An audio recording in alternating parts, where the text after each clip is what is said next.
Good morning friends. तो आज हम करेंगे कंपैरिजन ऑफ टू विजन्स और वेव्स ऑफ पॉजिटिव साइकोलॉजी। हम PP1 PP2 के बारे में पढ़ चुके हैं। PP1 was given by Seligman who emphasised on positive emotions and Paul T Wong gave the concept of PP2 where he discussed the importance of meaning and the importance of suffering in leading a good life. So both Seligman and Wong agree that primary aim of positive psychology is to understand the nature of good life or worthy life and conditions which facilitate such a living. Hence there is no difference in their basic vision, that is promoting good life and flourishing. तो Seligman और Paul T Wong दोनों का vision same था. We can not से कि दोनों का vision, you can से दोनों का इंटेंशन और दोनों का विजन सेम था, but journey, the way of journey was different. Vision था that was to promote good life and flourishing. So there is no difference in the basic vision of Seligman and Paul T. Wong. So difference lie in what they have focused upon, for what they have given importance, for what philosophical and methodological framework they approach positive psychology. So Paul Wong ने 2016 में एक comparative view दिया था अपने vision का और Seligman के vision का. Okay, so see I have marked star in it, so it is very very important.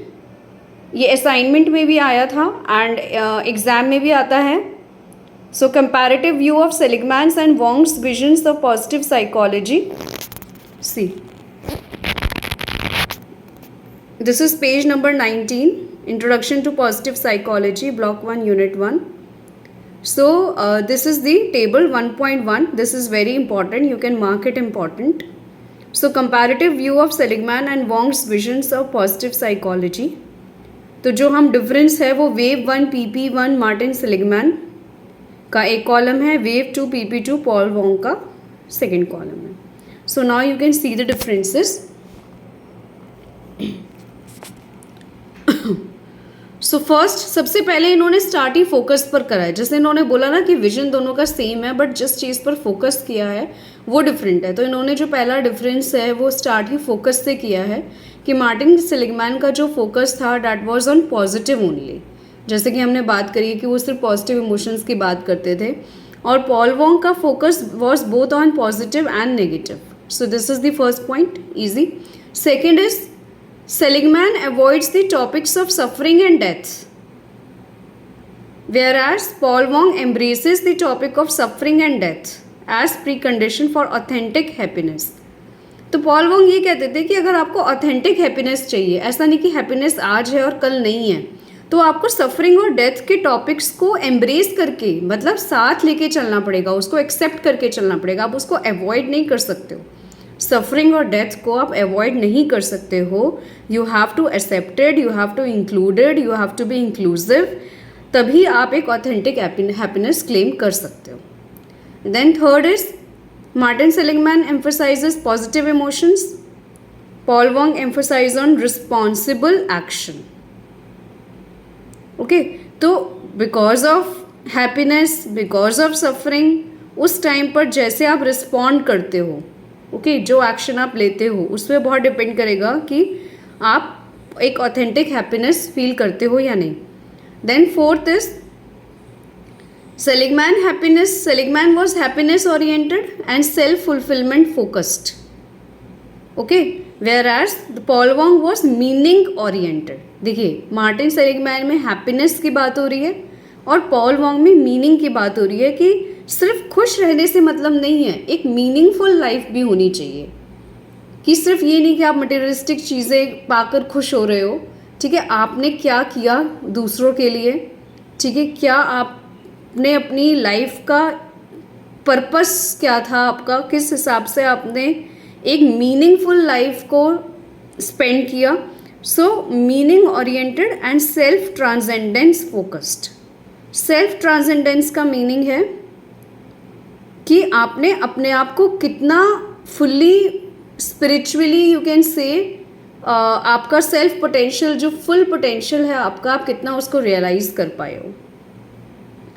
Then fifth point, Seligman had direct pursuit of happiness में backfire.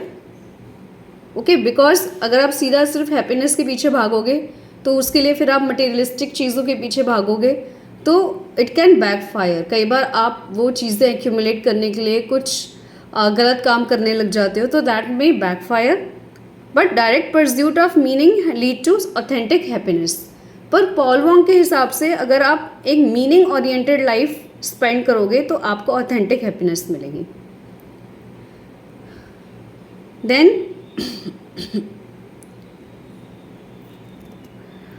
Flourishing achieve through focusing on positive and avoiding negative.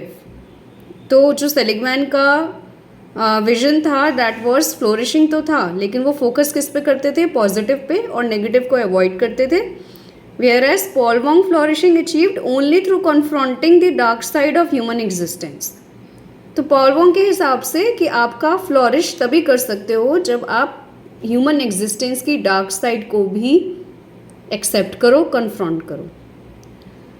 Then Seligman truncated understanding of wellbeing and whereas Paul Wong complete understanding of well-being in the midst of suffering.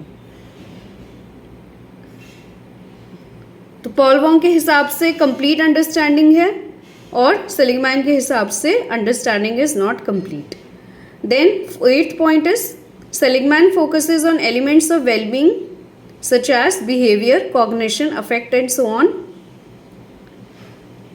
whereas Paul Wong focuses on whole person, taking a holistic and person centered approach. Okay, एक holistic approach है Paul Wong की. Then 9th is Seligman is distinct from humanistic existential psychology, whereas Paul Wong informed by humanistic existential psychology.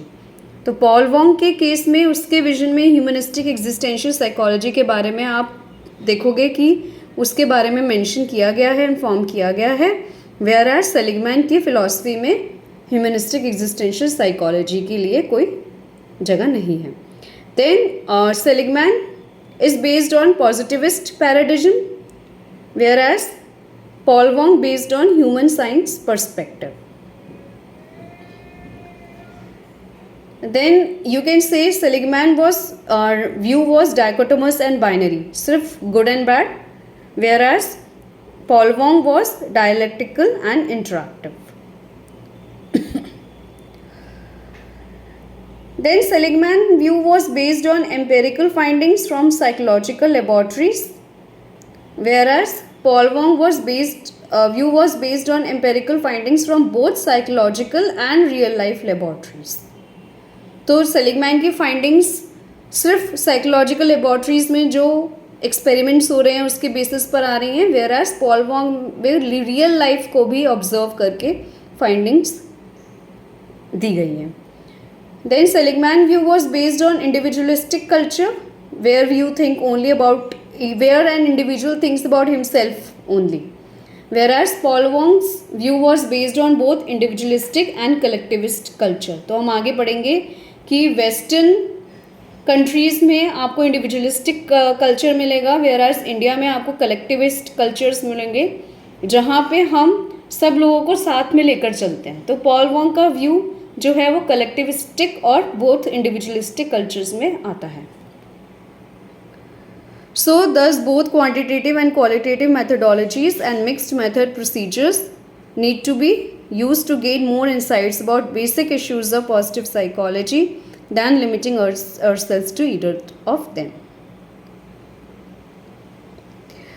तो basically ये बोला गया है कि जो भी इश्यूज हैं पॉजिटिव साइकोलॉजी के, ठीक है, तो उसमें हमें सब चीज़ें लेनी है, क्वांटिटेटिव भी, क्वालिटेटिव मेथडोलॉजीज भी, मिक्स्ड मेथड्स भी. अगर हम इंसाइट अच्छा चाहते हैं, समझना अच्छे से चाहते हैं, तो we have to take everything into the consideration.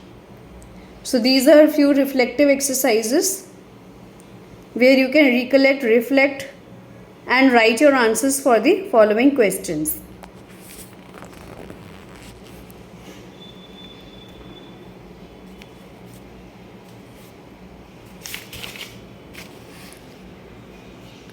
Then next है हमारा concept of wellbeing. So this concept of wellbeing is another central concept in positive psychology. So this we will do in the next video.